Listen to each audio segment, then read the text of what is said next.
ეკონომიკური პროექტები და არაბული ინვესტიციები. მსოფლიო მთავრობათა სამიტის ფარგლებში მიღწეულ შეთანხმებებსა და განხილულ თემებზე ისაუბრა პრემიერ-მინისტრმა. ღონისძიების გარდა გაიმართა შეხვედრები დუბაის მმართველთან, არაბთა გაერთიანებული საამიროების ვიცე-პრეზიდენტთან. სალომე ქოქიაშვილი გვერდება დუბაიდან ახლა მოამბის პირდაპირ ეთერში. მისგან დეტალებს მოვისმენთ. სალომე, გისმენთ.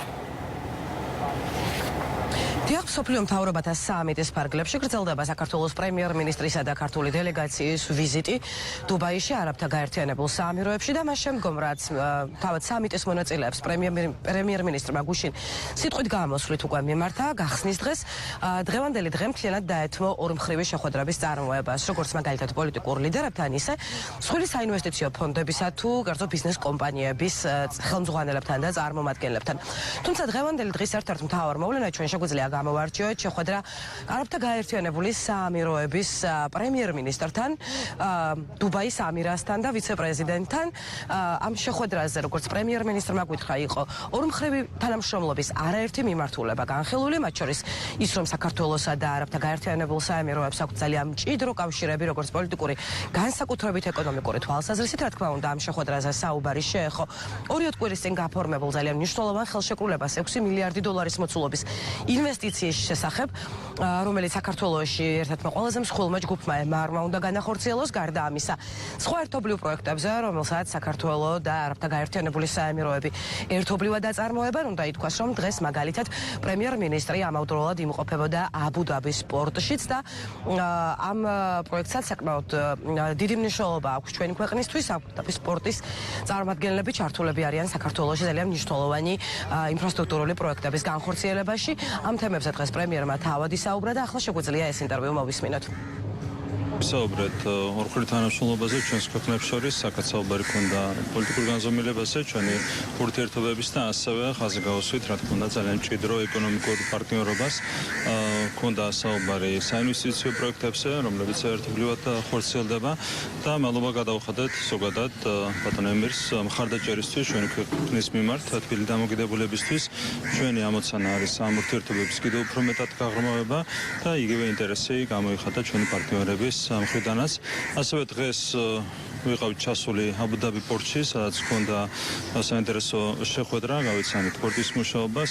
გვაქვს აქაც ერთობლივი ძალიან მნიშვნელოვანი პროექტი, რომელიც ხორციელდება და ასევე სხვა მიმართულებითაც არსებობს ინვესტიციის ინტერესი ქვეყანაში, ჩვენს ქვეყანაში ოპერირების ინტერესი და აქაც გამოთქვით სრული მზადყოფნა იმისათვის, რომ მაქსიმალურად გავაღრმავოთ თანამშრომლობა.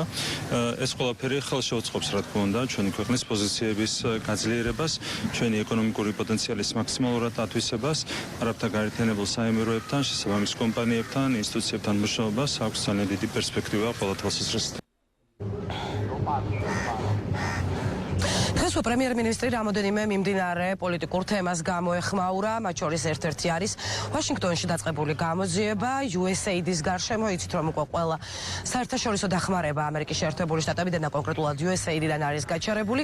მაგალითად, ძალიან ბევრ საინტერესო დეტალზე საუბრობს თავად მთავრობის ეფექტურობის დეპარტამენტის ხელმძღვანელი ილონ მასკი, რომელიც ამ გამოძიებას უდგას სათავეში. დღეს მაგალითად ილონ მასკმა გააკეთა განცხადება იმის თაობაზე, რომ მათ შორის USAID-ის ფული შესაძლოა ხმარდებოდა სხვა ქვეყნებში არჩევნებში ჩარევას, თუმცა მას ეს ქვეყნები არ დაუკონკრეტებია. პრემიერ-მინისტრი ამბობს, რომ საქართველოს მთავრობა და მმართველი პარტია ჯერ კიდევ არჩევნებამდე საუბრობდა ასეთ ჩარევებზე, მაშინ როდესაც მაგალითად მიანიშნებდა იმაზე, რომ USAID აფინანსებდა ცალკეული პარტიებისთვის გარკვეულ ღონისძიებებს.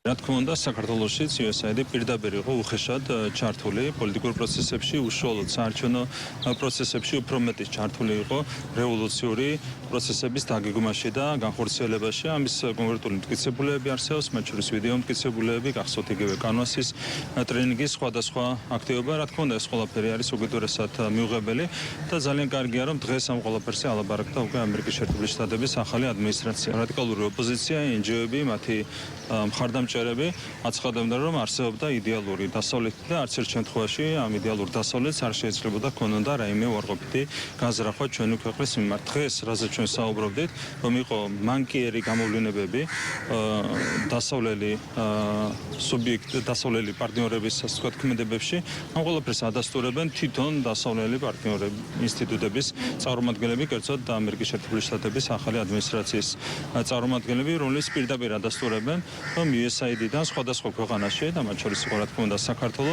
იმართებოდა არასწორი პროცესები, ეს იყო რადიკალური რევოლუციური პროცესები, ეს ყველაფერი უკავშირდებოდა საარჩევნო პროცესებში ჩარევას. იმედია, რომ ამას ერთხელ და სამუდამოდ დაესმება წერტილი. გამჭვირვალობის შესახებ რომელიც აუცილებლად ამოქმედება, კიდევ უფრო მეტად დაიხვეწება, ახსულდება პრაქტიკაში.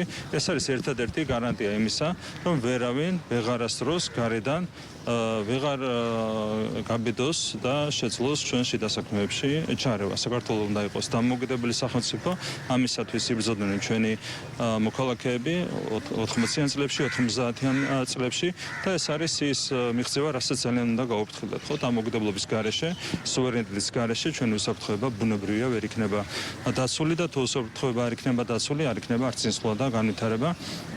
ამიტომ ჩვენ მომავალშიც მაქსიმალურად გაუფრთხილდებით ჩვენ სუვერენიტეტს.